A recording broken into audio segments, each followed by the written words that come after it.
करोड़ीमल ने सारे गांव वालों को दावत पर बुलाया। जब उनके घर एक तंदुरुस्त बालक का जन्म हुआ।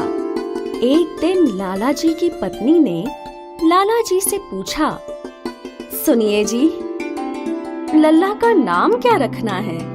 नाम तो इसका बलवान रखेंगे, ये दिखता ही बलवान है। ठीक है जी, अब से ये मेरा बलवान लल्ला है। तो अब शुरू हुई बलवान लल्ला की खातिरदारी का सिलसिला। बलवान को जरूरत से ज्यादा खाना मिला करता। उसके लिए अलग अलग पकवान भी बनाए जाते। देखते ही देखते बलवान एक गोल मटोल पेटू बन गया था। बलवान बहुत ही आलसी था। वो दिन भर सिर्फ खाना खाया करता, पर फिर भी उसकी माँ उसे और खाना खिलाया करती। हाय रे मेरा लाडला, कितना दुबला हो गया है। खा ले, थोड़ा और खा ले, ये भी खा। माता पिता के इस लाड़ प्यार से बलवान और भी मोटा होते जा रहा था। अब बलवान ने मोटापे के कारण चलना फिरना छोड़ दिया था। वो मुश्किल से 4 कदम ही चल पाता था। मोटापे के कारण उसकी तबीयत खराब रहने लगी थी। चिंतित लाला करोड़ीमल ने डॉक्टरों को बुलाया। डॉक्टरों ने उसे कई दवाइयां दी। बलवान ने 1 महीने तक दवाइयां खाईं और साथ ही जरूरत से ज्यादा खाना भी। हाय रे मेरा लल्ला, बीमारी के मारे कुछ खा ही नहीं पा रहा है। दवाइयां खाते हुए 1 महीना बीत गया, पर फिर भी बलवान की तबीयत में कोई सुधार नहीं था। एक दिन लाला जी के यहाँ दूर गांव से एक वैद्य जी आए। उन्होंने लाला जी से बात की। लाला जी, आप दिन भर बच्चे से मेहनत तो नहीं करवाते हैं? नहीं नहीं, बिल्कुल नहीं। काम धाम करने के लिए तो मैंने नौकर चाकर रखे हैं। मेरा लल्ला तो बस आराम करता है। मुझे इसकी बीमारी की दवा मिल गई। तो बताइए वैद्य जी। इस बीमारी की दवा आपके ही गांव में है। हमारे गांव में? हाँ, आपके गांव के बाहर पहाड़ी के ऊपर एक जादुई पीपल का पेड़ है। जादुई पीपल का पेड़? पर गांव में तो किसी को भी नहीं पता। हाँ, आपके लल्ला को यही जादुई पेड़ ठीक कर सकता है। वो कैसे? कल से बलवान को रोज सवेरे बिना कुछ खाए उस जादुई पीपल के पेड़ को छूना होगा और आप उसे शाम को 7 बजे के बाद कुछ खाने को नहीं देना। ठीक है वैद्य जी? अगले दिन से वैद्य जी का आदेश अमल में लाया गया। बलवान को पहाड़ी तक चलने में बहुत तकलीफ होती थी। ये कैसा इलाज दे दिया वैद्य जी ने, इससे तो मेरी जान ही निकल जाएगी। और जब घड़ी में 7 बज चुके होते थे तो बलवान को खाना भी नहीं मिलता। माँ, मुझे कुछ खाने को दे दो, बहुत भूख लगी है। नहीं लल्ला, तुम नहीं खा सकते। वैद्य जी बोल गए हैं कि तुम्हें 7 बजे के बाद खाना नहीं देना है। अगले दिन सुबह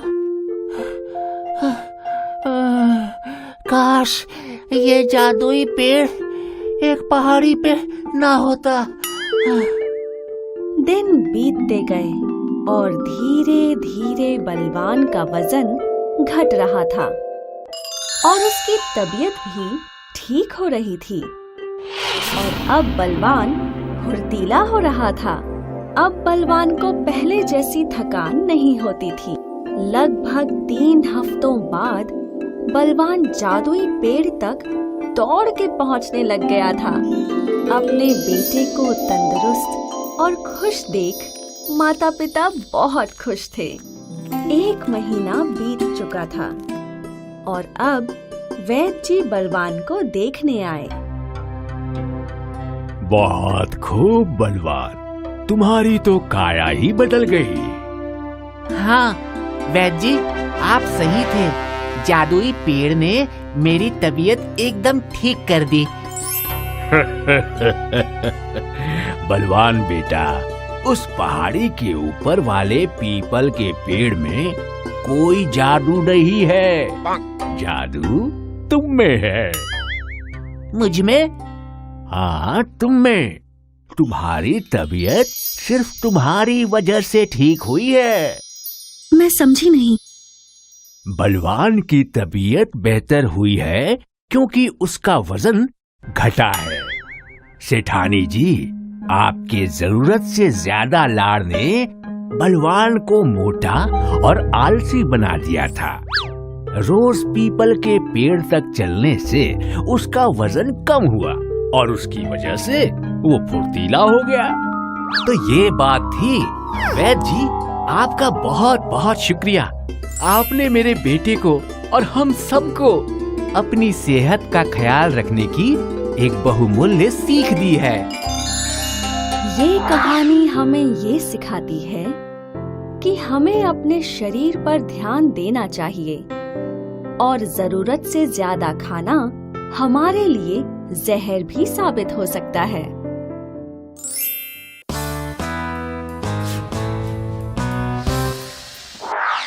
चलो शाइनी, साशा, थोड़ा जल्दी करो।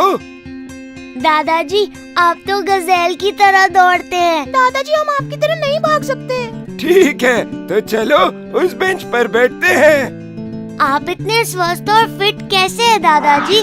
क्या आप कोई जादुई दवाई लेते हैं? हाँ, मैं एक जादुई दवाई लेता हूँ। जानना चाहोगे? मैं तुम्हें एक कहानी सुनाकर ये बताऊंगा। ये कहानी सुनेंगे।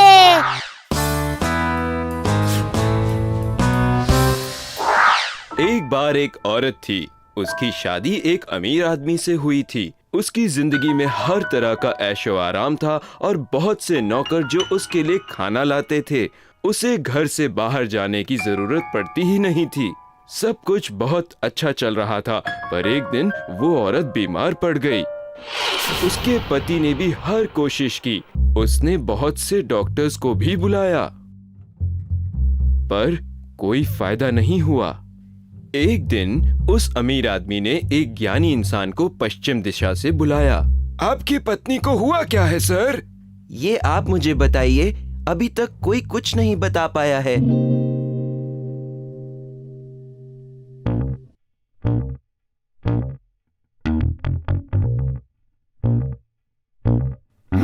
अच्छा तो बताइए सर, क्या परेशानी है? बताइए मुझे, क्या आपकी पत्नी को काम करना पड़ता है? बिल्कुल नहीं सर, भगवान की दया से हमारे पास सब कुछ है। उसे कप उठाने की भी जरूरत नहीं। उसे तो बेड पर ही सब कुछ मिल जाता है। क्या कोई बड़ी परेशानी है? नहीं, कोई बड़ी परेशानी नहीं, बल्कि इसका हल तो आपके घर के बाहर ही है। सच में? पर क्या? वो आम का पेड़ देखिए। उन्हें बस इतना करना है, वहाँ जाना है, पेड़ को छूना है और वापस आना है। सच में? बस इतना सा काम? हाँ, वो जादुई पेड़ है। आप देखते जाइए। उन्हें 3 हफ्तों तक सुबह सूरज उगने से पहले जाना है। ऐसा कीजिए और देखिएगा। तो तुम बताओ, तुम्हारा क्या ख्याल है? हाँ, मैं करूँगी। ठीक है सर, हम आम के पेड़ वाली तरकीब करेंगे। ओह, चलना कितना मुश्किल होता है।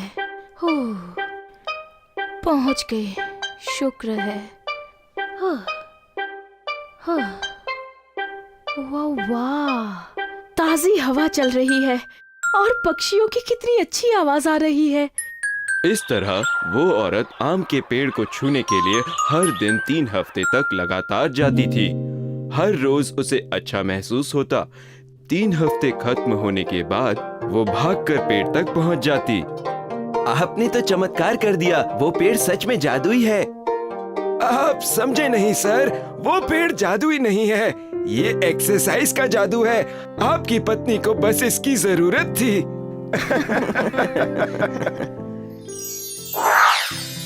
तो वो जादुई दवाई कौन सी है बताओ?